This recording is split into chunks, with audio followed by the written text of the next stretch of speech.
श्री स्वामी समर्थ. मित्रांनो, आपल्या घरातील मुले असतील, आपले मिस्टर असतील किंवा घरातील अजून कोणती व्यक्ती असेल, एखादी गोष्ट आपण त्या व्यक्तीला सांगतोय पण ती व्यक्ती आपलं ऐकत नाही. त्या गोष्टीमुळे त्या व्यक्तीचे नुकसान होत आहे, आपल्याला घरामध्ये अडचणी होत आहेत. पण त्या व्यक्तीला आपल्यासाठी काय चांगलं आहे किंवा काय वाईट आहे हे लक्षातच येत नाही. अशा वेळी आपण हा उपाय करू शकता. फक्त 1 वेळा किंवा 2 वेळा हा उपाय केल्याने व्यक्तीमध्ये 100% बदल होईल आणि त्या व्यक्तीला आपल्यासाठी काय चांगलं आहे आणि काय वाईट याची समज यायला लागेल. आणि ही गोष्ट आपण सांगतोय ती आपल्या भल्याची आहे, ही गोष्ट त्या समोरच्या व्यक्तीला लक्षात येईल. बघा, बऱ्याच वेळेला असं होतं की आपल्या घरातील व्यक्ती व्यसन करते आणि आपण त्यांना सांगतो की यामुळे फॅमिलीमध्ये नुकसान होऊ शकतं, आपली फॅमिली दुरावते, तरी पण आपले घरातले असतील, आपल्या मुलं असतील ही गोष्ट ऐकत नाहीत. तर अशा वेळीसुद्धा आपण हा उपाय करू शकतो.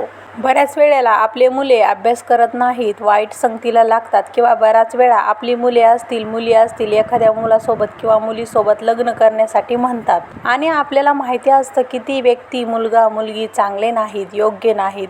अशा वेळेला सुद्धा आपण हा उपाय करू शकतो. हा अत्यंत साधा आणि सोपा उपाय आहे. फक्त जेवताना त्या व्यक्तीच्या जेवणामध्ये आपल्याला ही वस्तू टाकायची आहे आणि ही 1-2 वेळा आपण हा उपाय केल्याने नक्कीच आपल्याला फरक जाणवेल. हा उपाय करण्यासाठी आपल्याला असा कोणताही एक वार नाही, तुम्ही कोणत्याही दिवशी आठवड्यातून हा उपाय 1 दिवशी आपल्याला करायचा आहे. 1 ते 2 वेळा हा उपाय केल्याने फरक लगेच जाणवेल. पण तुम्हाला हा दररोज उपाय करायचा आहे तर 5 आठवडे आपल्याला काय करायचे, म्हणजे पहिल्या आठवड्यामध्ये ज्या व्यक्तीवर हा उपाय करायचा आहे, हा उपाय सोमवारी सुरू करावा. तर 5 सोमवार आठवड्यातून फक्त 5 हे आपल्याला करायचे आहे. जर तुम्ही गुरुवारी सुरू केला तर 5 गुरुवार हा उपाय तुम्हाला करायचा आहे.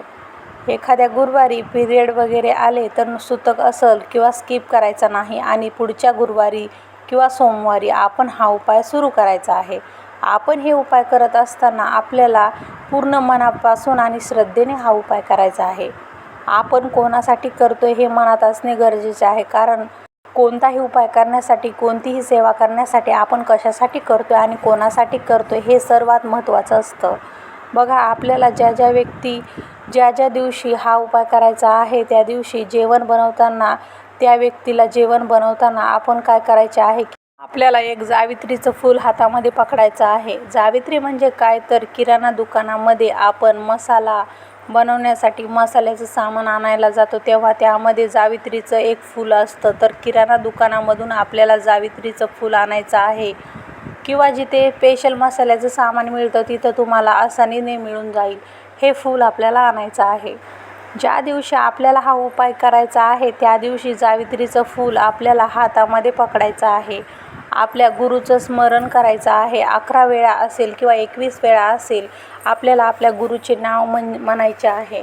आणि आपला मुलगा असेल किंवा पती असेल किंवा मुलगी असेल किंवा घरातली अजून कोणी व्यक्ती असेल त्यांचे नाव घ्यायचे आहे आणि त्या व्यक्तीला आपल्याला काय वाटत आहे, त्याने कोणती चांगली गोष्ट करावी, कोणती गोष्ट करू नये हे बोलायचं आहे.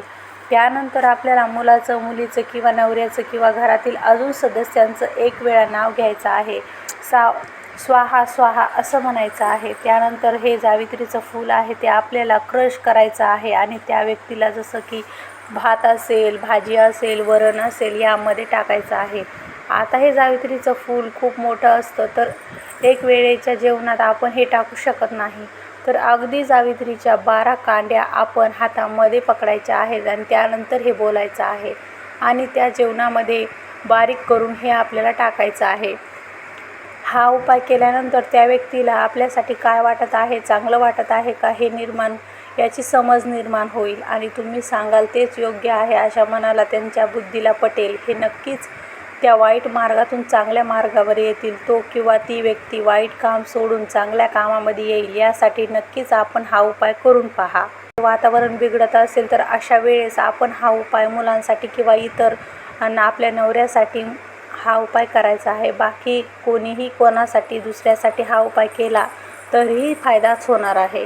फक्त बायकोने आपल्या नवऱ्यासाठी किंवा आईने आपल्या मुलांसाठी हा उपाय केला तर त्याचा अधिकच फायदा आपल्याला मिळतो.